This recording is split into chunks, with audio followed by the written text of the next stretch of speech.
भारत की ताबड़तोड़ हरकतें अब पड़ोसियों को टेंशन में ला रही हैं। भारत एक अलग ही लेवल का फोर्स भी बना रहा है और इसमें रूस भारत के साथ आकर खड़ा हो गया है। चाइना को ये टेंशन देने वाली बात है। जियोपॉलिटिक्स में बहुत कुछ चल रहा है, हमेशा की तरह जानने को मिलेगा बहुत कुछ। आइए जानते हैं इन खबरों को विस्तार से। एक बड़ी पुरानी कहावत है, कहते हैं समर्थ को नहीं दोष गोसाई, और जो शक्तिशाली होता है ना उसी की पूजा होती है। अजीत डोभाल ने एक बहुत अच्छा बयान दिया था। अपने बयान में उन्होंने कहा था कि देखो, इतिहास न्याय नहीं देखता है, इतिहास सच नहीं देखता है, इतिहास देखता है शक्ति। और इसका प्रमाण है कि जो सभ्यता अफगानिस्तान से लेकर इंडोनेशिया से लेकर दुनिया के कई इलाकों तक फैली थी, वो सभ्यता सिकुड़ती सिकुड़ती सिकुड़ती सिकुड़ती भारत में आके रुक गई। क्यों? क्योंकि हम शक्तिशाली नहीं थे, हम विरोध नहीं करते थे और सामने वाला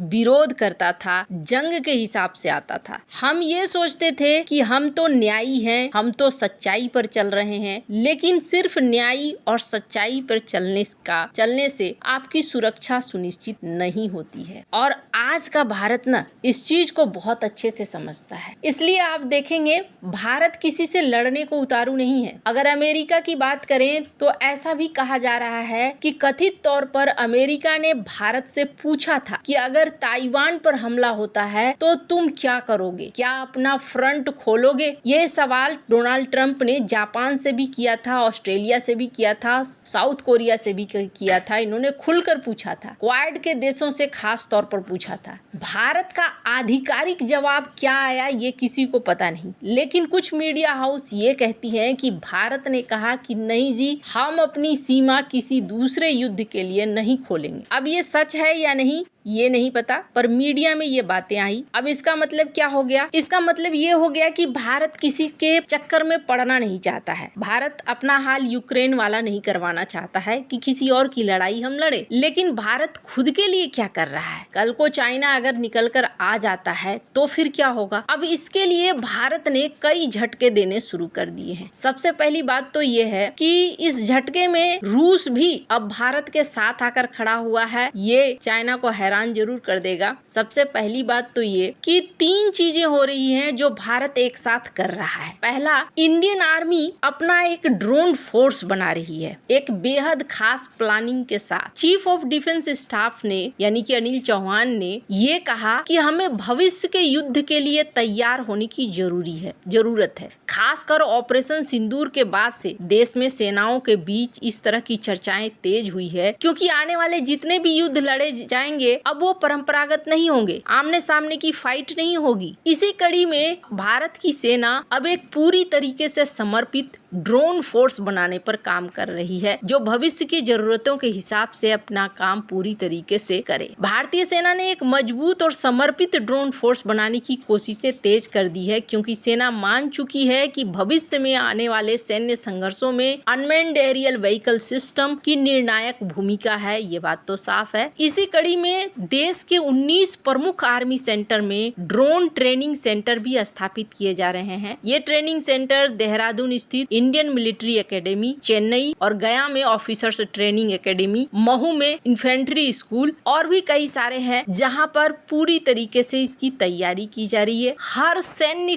कोर में एक स्वदेशी ड्रोन पर जोर दिया गया है, जो कि निगरानी, टोही, आक्रामक मिशन के लिए तैयार रहे। सरकार चाह रही है कि स्वदेशी ड्रोन सिस्टम का इस्तेमाल हो। वहीं दूसरी तरफ ये भी देखने को मिल रहा है कि HAL ने स्क्रीन पर एक ट्वीट देख रहे हैं, कंफर्म किया है कि 7 LCA तेजस MK1 प्रोडक्शन स्टैंडर्ड के जेट अब डिलीवर किए जाएंगे मार्च 2026 तक सेना को। तेजस MK1A के एक बड़े ऑर्डर को मंजूरी मिलने के बाद ये अटकलें लगने लगी है कि क्या जल्द ही और भी हल्के लड़ाकू विमानों की खरीद होगी। हालांकि भारतीय वायुसेना ने अब तेजस MK1 की आगे की खरीद पर रोक लगाने का संकेत दिया है। इसके बजाय मौजूदा तेजस MK1 ऑर्डरों को इंटीग्रेट करने, उनकी डिलीवरी को पूरा पूरा करने और जंगी बेड़े में शामिल करने पर ध्यान दिया गया है। कहा जा रहा है कि तेजस के MK2 वर्जन पर और भी ज्यादा ध्यान दिया जा रहा है ताकि तेजी से ये भारत में जो घट रहा है फाइटर जेट उसकी टेंशन को दूर करे। हालांकि जहां ये एक दूसरी कड़ी थी तो वहीं एक तीसरी कड़ी जो बेहद खास है वो है चाइना के दो दुश्मन जो इस वक्त भारत के पास आ रहे हैं। भारत ने समंदर में चीन को सबक सिखाने की एक बड़ी तैयारी कर ली है। एक रिपोर्ट के अनुसार भारत ने ब्रह्मोस सुपरसोनिक क्रूज मिसाइल के लिए चीन के दो दुश्मनों से हाथ मिला लिया है। भारत वियतनाम और इंडोनेशिया के साथ महत्वपूर्ण डिफेंस एक्सपोर्ट समझौते को अंतिम रूप देने के करीब पहुंच गया है, जो दक्षिण पूर्व एशिया में नई दिल्ली का एक रक्षा कूटनीति में बढ़ोतरी है। कहा जा रहा है कि 4000 करोड़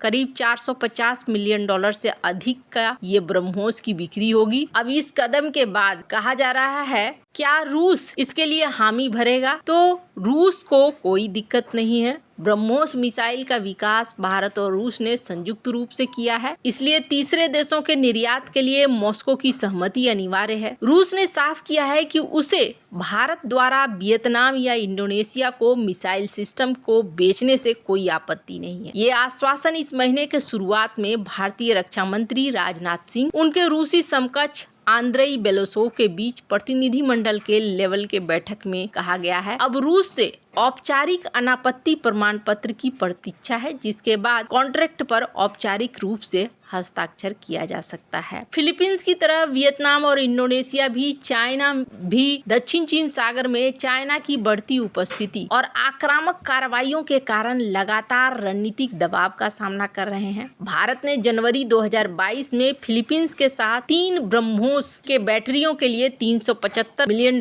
का कॉन्ट्रैक्ट साइन किया था। वहीं वियतनाम और इंडोनेशिया हाई स्पीड वाले सटीक मारक मिसाइलों को शामिल करने वाले दूसरे और तीसरे आसियान देश बन जाएंगे। ब्रह्मोस एक सुपरसोनिक क्रूज मिसाइल है और सबसे बड़ी बात क्या है ना, इसके लिए हमें थैंक यू बोलना चाहिए पाकिस्तान को। इसलिए थैंक यू बोलना चाहिए, 2 बार पाकिस्तान ने भारत की बहुत बड़ी मदद की। पहली बार जब भारत ने एक्सीडेंटल परीक्षण किया था और ब्रह्मोस जाकर गिरा था पाकिस्तान के अंदर, और दूसरी बार ऑपरेशन सिंदूर में जब पाकिस्तान के बेस को तबाह किया गया। इसके बाद भारत और रूस के इस मिसाइल का जलवा कायम हो गया है। ब्रह्मोस मिसाइल के अलावा Bharat Vietnam, Indonesia, Philippines, UAE और ब्राजील जैसे देशों के साथ अपने आकाश वायु रक्षा प्रणाली, पिनाका रॉकेट लॉन्चर, इन सब को बेचने की तरफ भी बढ़ रहा है। भारत का रक्षा निर्यात अच्छा खासा बढ़ा भी है। खैर, अभी कुछ सालों के लिए भारत किसी युद्ध में न पड़े और अपनी इकोनॉमिक कंडीशन को लगातार बढ़ाता जाए, यही भारत के लिए फायदेमंद है। वैसे आपको क्या लगता है, इन सब मामले में आपकी क्या राय है? कमेंट कर जरूर बताएं। जल्द मिलते हैं अगले वीडियो में नई खबर के साथ।